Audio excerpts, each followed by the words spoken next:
Bom dia, galera. Meu nome é Cláudio, sou brasileiro, baiano, aluno de doutorado da Universidade Estadual de Santa Cruz. E já vou agradecendo a você pela atenção, né? E trouxe para vocês um vídeo sobre o tema revisão de revisões, que também é conhecido como revisão guarda-chuva, e outros termos aí, revisão de revisão sistemática. E eu vou iniciar esse vídeo falando para vocês sobre a motivação para estar gravando esse vídeo e os objetivos, né, que a gente pode ter com a revisão de revisões. A motivação são duas principais. A primeira é que eu procurei no YouTube recentemente e não encontrei nenhum vídeo, nem em inglês, nem em português, sobre o tema. E o tema é um tema relevante, que pode tanto ser importante para o desenvolvimento do conhecimento científico, como principalmente para algumas questões sociais. E o objetivo que eu tenho mesmo com esse vídeo é explicar um pouco da minha perspectiva do que é a revisão de revisões, comentar sobre alguns dos usos desse método e discutir limitações comuns do método e finalizar, já que é um vídeo curto que não vai dar para abordar tudo sobre o tema, tá indicando algumas referências relevantes aí para vocês. Então a primeira coisa é, para a gente se situar legal, o que é uma revisão de revisões. E aí eu digo para vocês que comumente, quando você pesquisar sobre esse assunto, a tendência vai ser você encontrar orientações sobre como fazer uma revisão sistemática de revisões sistemáticas. Mas eu acredito que a gente pode ter uma visão diferenciada do que é revisão de revisões. Ou seja, você utilizar os métodos, esse método que é desenvolvido para fazer revisões sistemáticas de revisões sistemáticas e adequar ao seu contexto de pesquisa. Por exemplo, realizando uma revisão de revisões não sistemáticas ou uma revisão não sistemática de revisões sistemáticas, desde que tudo tenha seu objetivo e seu valor. Aqui eu trago uma piramidezinha que geralmente o pessoal fala sobre hierarquia em evidência. E aí colocam a revisão de revisões no topo da hierarquia, né? Como se fosse a evidência mais confiável. Mas isso nem sempre é verdade. Vai ter circunstâncias que até que a revisão de revisão pode ser a melhor evidência disponível, né? Mas, na verdade, a gente consegue entender aqui que a revisão sistemática ela é baseada nos estudos primários, ela é uma síntese de estudos primários, e a revisão de revisões é uma síntese das revisões. Então, aí a gente vai à questão do porquê, né? Por que fazer uma revisão de revisões? Aí eu trago 4 motivos assim que eu considero importantes. É claro que podem existir tantas outras possibilidades, né?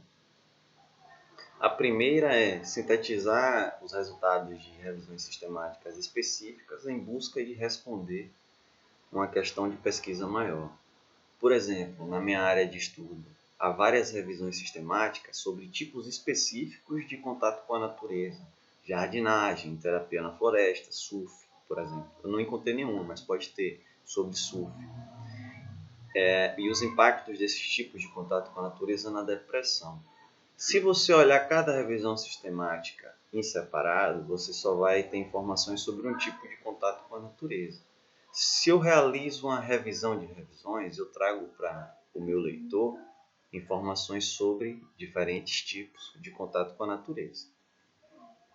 Outra utilidade desse método é entender ou resolver conflitos entre evidências de revisões sistemáticas. Por exemplo, duas revisões sistemáticas no mesmo tema podem ter alcançado conclusões diferentes. E você, por meio da revisão dessas revisões, você tem a chance de entender a razão desse conflito e talvez solucioná-lo. Outro ponto é entender, explorar, né, se no seu campo de pesquisa existe a necessidade de novas revisões sistemáticas ou se as revisões que estão lá são suficientes para sintetizar a informação existente nos estudos primários. Ou seja, seria um estudo para entender se há uma necessidade de uma nova revisão sistemática. E, finalmente, eu recentemente realizei duas revisões dessas, para entender a qualidade de revisões sistemáticas. Que aí a gente permite tanto estar conversando com os pesquisadores da área sobre como melhorar essas revisões e, alternativamente, a gente também vai ter uma visão mais crítica, né, sobre a evidência dessas revisões sistemáticas. Aí eu vou falar brevemente para vocês sobre o que é uma revisão sistemática, né, porque já que a revisão de revisões idealmente deveria ser uma revisão sistemática, e frequentemente é uma revisão sistemática de revisões sistemáticas, a gente precisa entender o que é uma revisão sistemática. E vocês vão encontrar outros vídeos no YouTube sobre revisão sistemática, tanto em português quanto em inglês, então eu não vou focar nisso. Vou falar brevemente, de maneira geral, assim, do que eu entendo da revisão sistemática. Idealmente, ela deveria ser uma revisão onde você cria métodos que evitem que vieses sejam introduzidos na sua pesquisa durante as diversas fases da revisão. Esse seu planejamento para evitar esses vieses, ele deveria ser registrado para que fique a garantia de que você seguiu os passos planejados e que você não mudou em algum momento o que você queria fazer para que você encontrasse os resultados que são mais interessantes para você, ou para o seu grupo, ou para a empresa que você trabalha. E que esse seu planejamento, que vai estar no protocolo, que a gente chama de protocolo, ele seja replicável, ou seja, ele possa ser realizado por outras pessoas, com as informações que você providenciar. E aqui são algumas das fases. Definição dos critérios da questão de pesquisa, critério de elegibilidade, você determinar quais vão ser os recursos de informação, seus termos de busca, como vai acontecer a primeira fase ali de seleção rápida de título e resumo dos artigos que você encontra, dos textos que você encontrar, que podem ser artigos, podem ser capítulos de livro, outras fontes, a seleção do texto completo, a coleta dos dados dos estudos que você incluir, a avaliação do risco de viés desses estudos ou qualidade metodológica, como você vai sintetizar o resultado desses estudos e como você vai qualificar a confiança que se tem nessa evidência, né, que é o grading. Então, eu falo também para você poder ter uma decisão melhor sobre fazer ou não, ou talvez poder avaliar melhor uma revisão de revisões, eu falo de limitações comuns desse tipo de estudo. Geralmente, eu acredito que na maioria das vezes você não vai terminar com a melhor evidência possível ao sintetizar evidências de revisões sistemáticas, a menos que você se concentre em revisões sistemáticas, por exemplo, feitas pela Fundação Cochrane, que são de altíssima qualidade, altíssimo rigor metodológico, que eles realmente se esforçam para evitar todos os caminhos que o viés é introduzido à revisão, né? Naquelas fases, eles tentam evitar esses viés em cada fase da revisão. Então pode ser que com a revisão de revisões da Cochrane você finalize com um produto com evidência de alta qualidade. Mas se você for abrir para outros tipos de revisão sistemática, talvez você não finalize com a melhor evidência, porque essas revisões vão ter limitações consideráveis. E talvez acabe sendo que o caminho para você terminar com a melhor evidência fosse uma revisão de estudos primários.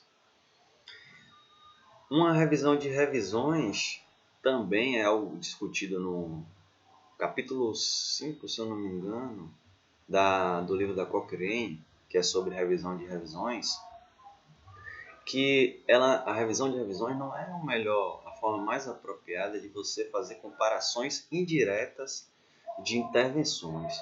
Por exemplo, digamos que uma revisão sistemática avaliou o impacto da jardinagem em sintomas da depressão e outra revisão sistemática avaliou o impacto de terapia, de atividades terapêuticas na floresta em sintomas da depressão. Ambos avaliaram esse tipo de atividade em comparação a nenhuma intervenção.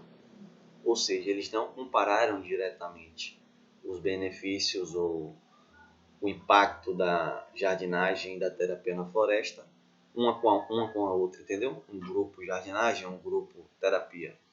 Então, o que você vai surgir é resultados mostrando o impacto da jardinagem em comparação a nenhuma intervenção e o impacto da terapia na floresta comparada a nenhuma intervenção. E vai ser complicado você dizer que a jardinagem é melhor que a terapia na floresta, porque elas não foram comparadas diretamente. Então, e a Cochrane, no seu livro, ela discute o método que seria o mais apropriado para fazer essa comparação indireta, que seria a Network Meta-Análise ou Meta-Análise de rede. Finalmente, a própria revisão sistemática, ela está limitada ao que os estudos primários investigaram. E a revisão de revisão está limitada ao que as revisões sistemáticas investigaram. Então, vai ter temas que estudos primários investigaram, que a revisão sistemática não investigaram. Por consequência, você também não vai investigar com a sua revisão de revisões. Chegamos aí na parte das referências, né? Aí eu trago alguns experts que, de certa forma, me influenciaram, porque eu tenho lido o trabalho dessas pessoas. Aí eu trago a Michelle Pollack, que tem um PhD, doutorado no tópico revisão de revisões, e é a autora principal do capítulo da Cochrane que eu mencionei, sobre revisão de revisões. A Carol Ilani, que ela tem umas revisões que dão uma visão abrangente sobre o tema, não apenas a visão que a gente costuma ver em outros trabalhos. Tem a Lisa Hartling, que tem alguns artigos e também estava nesse capítulo da Cochrane. E tem o Alex Pollock, que também tem alguns artigos na temática. Aqui eu trago mais detalhado as referências. E aí eu vou finalizando aqui com vocês, agradecendo pela atenção. E qualquer crítica, sugestão é bem-vinda. Quem quiser conhecer um pouquinho mais sobre o meu trabalho, sobre quem eu sou, eu deixo na descrição do vídeo aí. Fica todo mundo na paz, saúde, frente a esse tempo